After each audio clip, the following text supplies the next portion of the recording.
there. How are you? I'm sitting on the front porch because the back porch is blazing hot right now. In Tennessee, we're having heat indexes of like 110. So I'm sitting out front, but we're on a highway. The cool thing is, there must be a car show because there have been some amazing, amazing old cars going by. So I need to look that up. Like, it's been so fun to watch all the cars. So it's been a hot minute. I probably say that every time because it does take a minute, like weeks before I do another one of these um, vlogs. But I just don't ever really have a plan, and I just want to talk from the heart when I do have a plan. And so today I'm trying not to vent or rant, and I don't want to be fear mongering because I am not that style at all. I hate that. I hate fear mongering. Um, but I also have this gut sense. I'm sorry. There's so many cool cars going by. I wish I could show you, but I don't know them, and I don't know if they want to be on video. Anyway, focus. I have my coffee because we're doing coffee on the porch, which I love my front porch. It's amazing. So I posted a meme on my Facebook page, Mama Couts on Facebook, which I'm sure you've probably been there.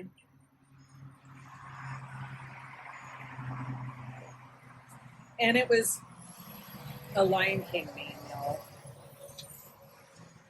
And it was basically saying, remember when the mean lion was took over, basically, and all the hyenas took over, and all the work that the lions, the tribe, not the tribe, what do they call that when it's lions?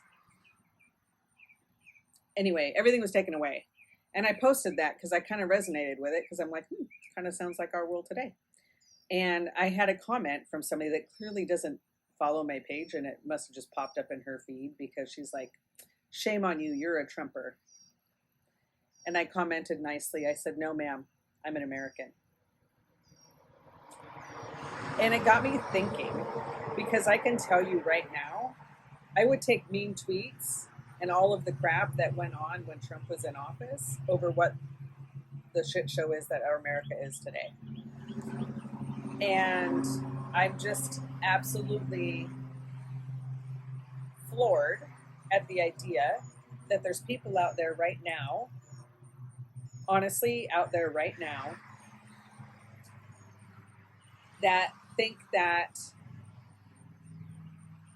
this is Trump's fault or that gas prices are because of Russia.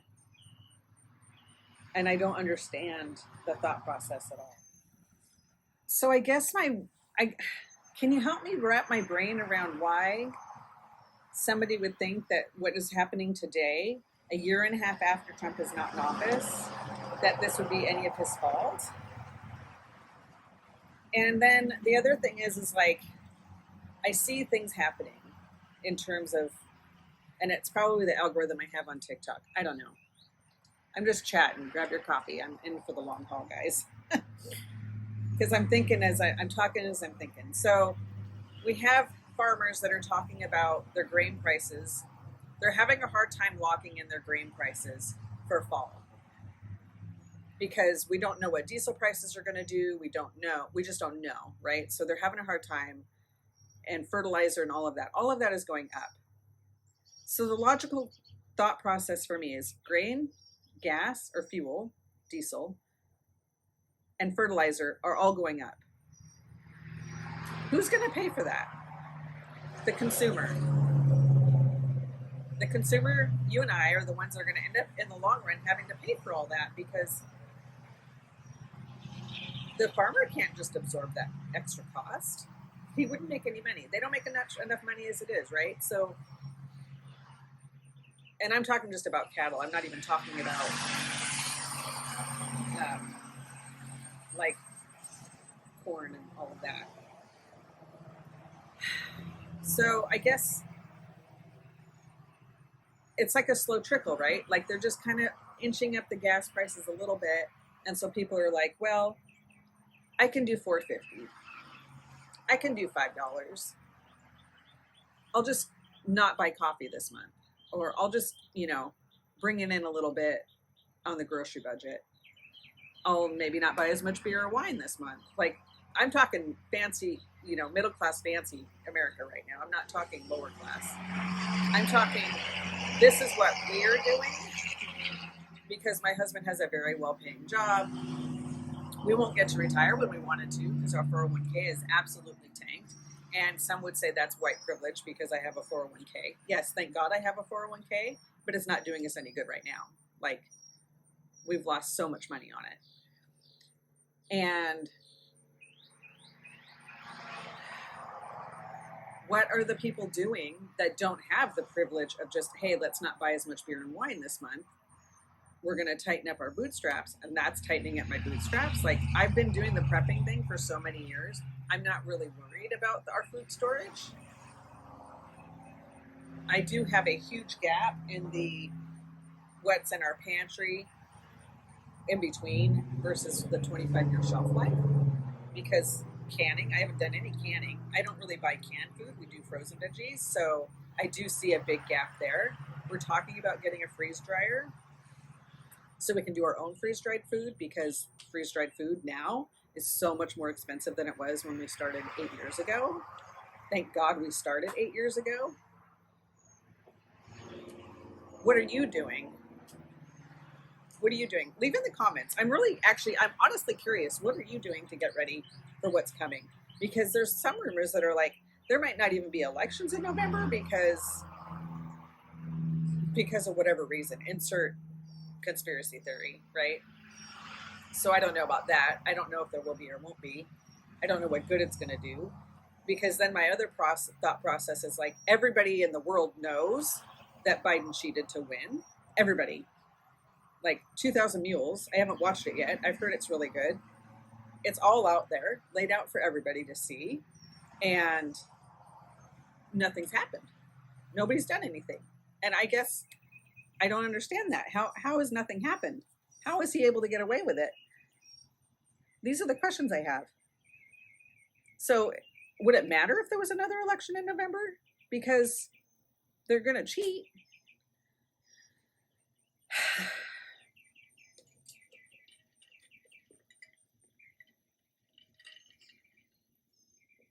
So what are you doing?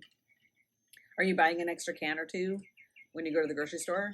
Are you buying a little bit of rice, maybe some beans, which I don't even frickin' eat rice and beans, but we have a lot of it. But when I first started prepping, I had 4 kids. Now we have 7 because of significant others and a grandbaby. So that's 8 people that we have to prep for. I actually, one son is off fighting fire, and he would do very fun. He'd be okay. I don't worry about him at all. He's basically a survivalist, and he lives in his truck when he does fire. He could get home if something catastrophic would happen. Obviously, you can tell I've just finished reading one of Bobby Akert's books, The Perfect Storm. So that's where my brain is. I don't think that's going to happen though. So not fear mongering, just telling you where my brain is. Yeah, I don't know. You need to have skills. Like, if you don't know how to can, learn to can. If you can have chickens, have a couple chickens in your backyard. That'll provide some eggs. Maybe meat eventually if they get old and quit laying. Maybe do some meat chickens. I've heard the turnaround on meat chickens is only like 6 to 8 weeks. So learn how to dress a chicken. And I don't mean put clothes on it. These are just my thoughts. I'm also wanting to still live my life, because that's a thing. There have been times in my life when we first actually started becoming aware of what was going on, way back in like 2013, 14, 15. We like made super extreme financial decisions with a car and buying quads to bug out with, and just all this stuff. We went one extreme to the other. Quit living life, really. Didn't go on any vacations. Didn't want to leave a 100-mile radius because of whatever reason. And then now the pendulum's kind of swung the other way, where I'm like, we still need to live our life. We went to Italy, and if stuff's going to happen when we're there, I know where I'm going. So I need to trust God's plan for my life and not live in fear, because the fear is not from God, right? So it's a fine balance, because I want to be wise, but I also want to live my life, which you can do both, right? I'm not saying that I'm not wise because I'm living my life. What I'm saying is I need to be wise with the resources I have, in terms of money especially, and not just go out there and be like, oh, the world's going to end, so I'm going to go on a trip around the world and rack up a bunch of credit card debt, because the world's going to end anyway, so might as well go out with a bang. As tempting as that is, I'm not going to do that. So just some thoughts for you, like maybe learn a skill. Like I said, learn canning, get chickens if you can. They're super easy. Of all farm animals, they're the easiest. They may be the gateway farm animal, because last time we got chickens, we ended up with goats and pigs. Um, I don't have a desire to do that now, because I know, like, survival situation, I would totally do it, but I don't have the desire to do that now. Maybe freeze dry. Well, not freeze dry. Freeze dryer is a huge investment, and so that's why we haven't pulled the trigger on that yet. But it's not going to just be us that uses it. Other family members can use it, and if it helps them put up food, that's less food of ours that they're eating, in a sense, or combining, I guess. Vacuum sealing. The vacuum sealer at Costco is the one I bought a few years ago, and their prices are good, and their prices on the vacuum bags, or the bags, are good. So that's a really good place to start too. So I'm concerned about the power issue, the electricity, because of where we live, and they're already asking us to like turn up our thermostat a little bit. Like I had ours at 80 yesterday, which seems like it was really hot in there until you go outside and come back in, and then it was fine. So if I started feeling warm, I was like, I'm just going to go outside, and then I come back in and it's totally comfortable. So I did at least do that. Don't do laundry between 2 and 5. Don't do your dishes. All of these things, because of the drain on the power system. But they all want us to have electric cars. So if we are already not able to keep up with the air conditioning, why would we have electric cars? I don't understand. But whatever. So canning is where I was going with that thought. I want to can more than I want to vacuum seal, because of the power grid and the freezer. So I would like to vacuum seal more food, and can. Like, you can can chicken and hamburger. You can check that out on the blog. There's instructions on how to do both of those. I've even canned bacon. So you need to pressure can it, not water bath. There's a difference. And it's okay to do pressure canning on the glass stove top. Don't leave it alone. Don't leave the room. Don't, yeah. But what we did is we actually got a 2-burner standing propane burner stove thing. I think it's Camp Chef, probably got it at Cabela's. And we use that to can outside because it gets hot. So just thoughts. These are just my thoughts. I'm just kind of rambling, drinking my coffee, sitting on my porch, watching the really cool cars go by. And I'm hoping that this video works this week, because the last one I did, I recorded in slow-mo, and it was some really good content. A little bit of the same of what I talked to today. So I didn't end up putting it out because it was in slow-mo and you couldn't understand what I was saying. So anyway, I hope you're doing well. I hope that you are listening and paying attention. Of course, I'm going to end this video and this podcast with, if you need essential oils, which I helped a lot of people last month at the Homestead Festival get their essential oils for their emergencies. And that is totally a thing. Like, shelf stable, able to have a long shelf life if you keep them in a cool, dark place. I have oils that have been on my shelf for 5 years, and they're just as potent as they were when they bottled them, because they are sealed in a cold, dark place. And I am not concerned about first aid, any types of immune issues or stomach bugs, even cooking, like spices.